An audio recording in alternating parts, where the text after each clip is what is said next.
Hey, great to have you back. Today we're looking at an old-time classic called "Autumn Leaves" by Johnny Mercer, and what we want to do before we begin to dig in deeper is to do an analysis of the chart.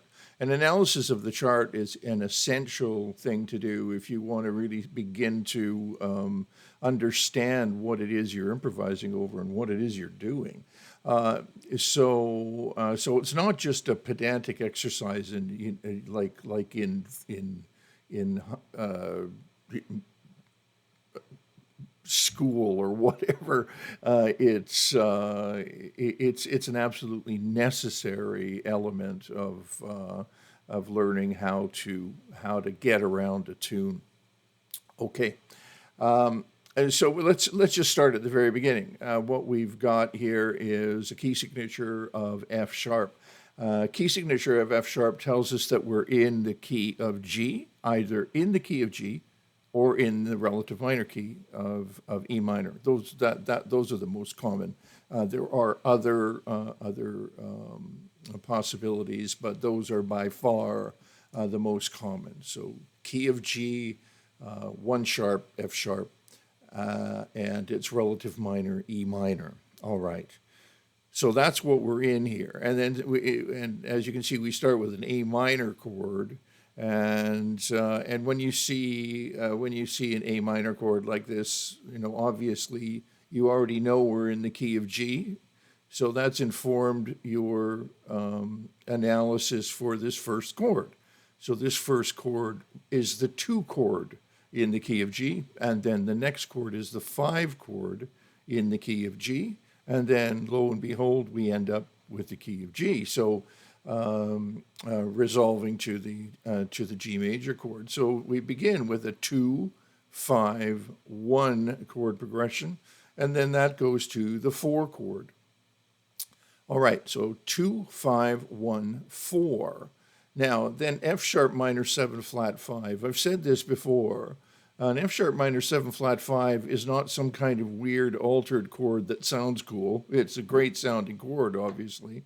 But it's simply, in this case, in the key of G major. It's either the 7 chord in the key of G major, or it's the 2 chord, and that's the most common.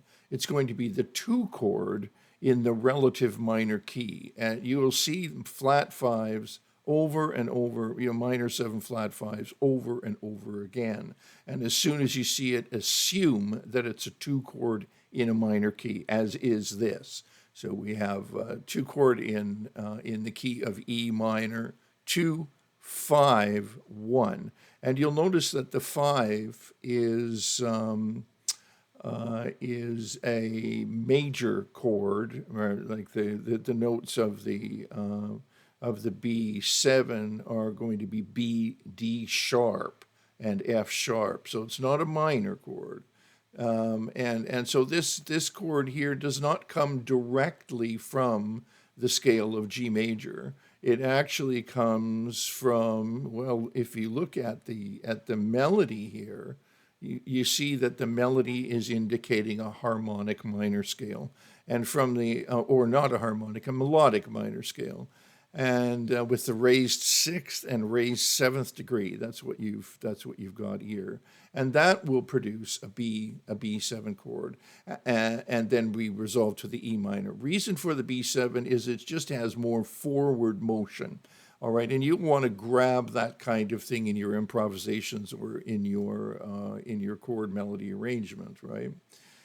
So as far as since we already sort of touched on the melody a little bit, as you can see, the first thing you should notice, melodically speaking, is that there are no notes, no accidentals in the first 6 measures. So all of these notes are in the G major scale, right?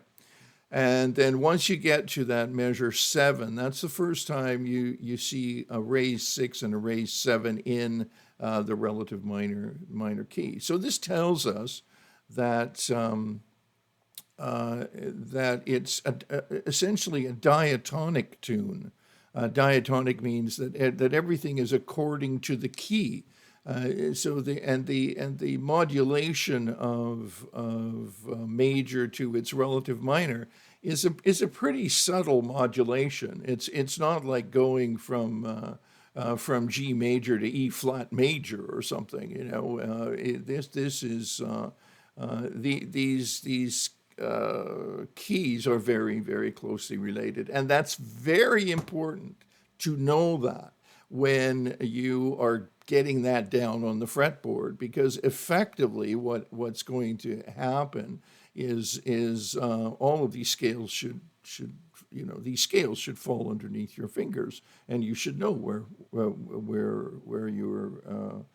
your G major and E minor scales are, and it's a good way to set up the tune. Okay, so in terms of the form, it's a good way to set up the tune from a fretboard mechanics perspective. All right, so when I say fretboard mechanics, I mean how are things laid out on the guitar fretboard. Pretty handy to know what key you're in and what scales you're using, right? And that's what this is about. This kind of analysis informs what you do on the guitar fretboard. All right, and so we have 8 measures, and then and then a first ending, right? So once the first ending doesn't get played again, and then we return to the beginning, and then we have another 8 measures, and then to the second ending, and then we have a little double bar line that says, okay, that's the end of the A section. So we have A8 and another A8 with a slight variation to tell us that we're going in a different direction at this point, right? And then we have the middle 8, and the middle 8, as you can see, again, 2, 5, 1 in E minor. And then the next 4 measures, 2, 5, 1 in G major. So already you've got to be able to see that if you memorize a tune like this from a number perspective, like from some people call it the Nashville numbering system, but it was used back in the 1700s. Well, maybe Nashville was around then. I don't think it was. So a numbering system, 2, 5, 1, 4, and then 2, 5, 1 in the key of E minor, right? And the same thing happens here. We have a 2, 5, 1 in E minor for the second ending. Then we have a 2, 5, 1 in E minor, in the relative minor, 2, 5, 1 back to the major, and 2, 5, 1 back to the relative minor, and then a little descending passage, which we'll discuss later.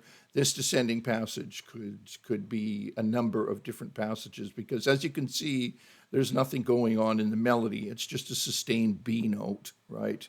And so this little turnaround could be a number of different turnarounds. And then we go to the 4 chord as we did before at the beginning, and then the 5 of the final minor chord, or the 5 of the relative minor. So as you can see, this entire tune is 2 5 1s, 2 5 1s in major, 2 5 1s in relative minor, and this is one of the reasons that it's such a valuable tune to learn. Not only is it a lovely tune, beautifully written, and and that's why it's an all-time classic. But for the guitar, and in this key, it works beautifully. There are some keys that work better for the guitar, and therefore, if you're building a chord melody or building a chord melody arrangement, or a tune that falls in the key of G major and the keys of G major and E minor, that's going to just work beautifully on the guitar, as opposed to some tunes, many jazz tunes, which are in keys like B flat, E flat, A flat, and those keys are happier keys for horn players, right? But this one is a very, very lovely and happy key for guitar players because you've got lots of open notes and lots of possibilities for clever things on the fretboard. Okay, so that's just a quick analysis of Autumn Leaves, and mostly a harmonic analysis. We did discuss the melody a little bit, but the first thing to recognize is the 2-5-1s. Now, when you're learning a tune, when you're starting to dig in to a tune, start like this, like what we're doing right now. Because if you don't know what's going on with the tune, you're going to have a heck of a time making musical sense out of it as you move forward. So what you have to understand here is that we have a 2-5-1-4 progression and a 2-5-1 progression, and that just keeps repeating itself over and over again. Now, in learning a tune, especially if you want to start building arrangements on that tune, or if you want to learn to solo over that tune, or if you want to comp on that tune, you have to memorize the tune. And you start memorization from the very beginning. As soon as you start learning a tune, immediately you think, I am going to memorize this tune. And really, man, it is so much easier to do that from the very beginning if you've got that goal in mind, right?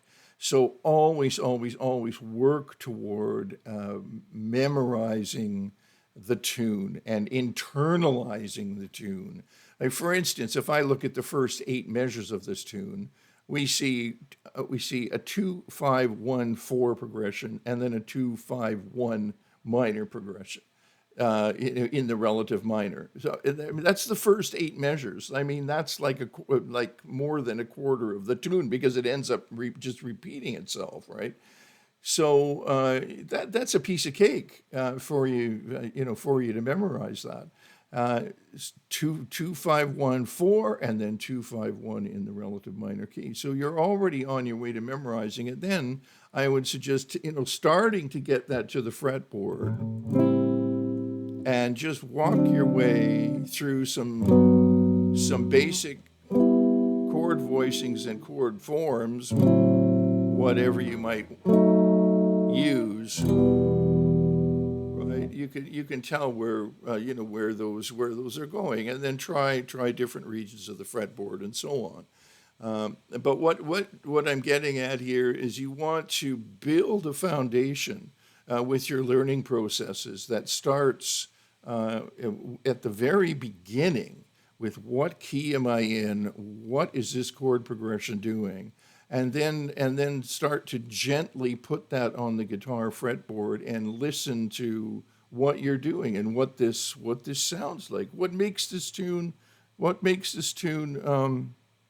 individual.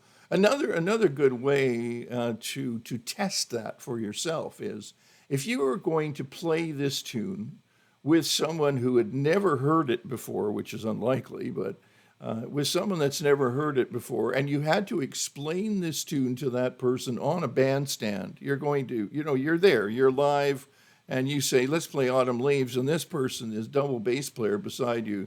I don't know Autumn Leaves. How would you explain that in under 20 seconds, what Autumn Leaves is? What I would say is we're in the key of G. It's a 2-5-1-4, and then it goes to the relative minor, and it's an AABA form. There are a lot of players who that's about all the information they need to get started in making music, right? And that's the way you want to be able to analyze a chart and explain a chart and start to put that chart in onto the guitar fretboard and start it to inform your approach to the fretboard mechanics of what this tune is telling you. Okay, so that's our analysis of Autumn Leaves, and you should take these analyses and begin to do that with any tune that you're going to learn. And remember that when you adopt a tune, it's like adopting a kitten, right? You got to feed it, you got to take care of it, you got to make sure it's warm, and so you can't just pick up a tune and expect to learn it in a couple of hours. That's not the way jazz works, right? You're going to adopt this tune. If you like this tune, you're going to be playing the heck out of this tune for a long time, and you're going to be able to explain it backwards and forwards, and you're going to take it all over the fretboard, and you're going to explore. All right, good. So if this was any help to you, then subscribe or something, and hit like. And if you have any questions or comments, as long as the comments are nice and not weird, let us know. If you have nice questions too, we'd love to hear those questions, and we'll get back and answer those questions. So that's Johnny Mercer's Autumn Leaves and a quick analysis of the chord progression and a little bit of a melodic analysis. All right, thanks.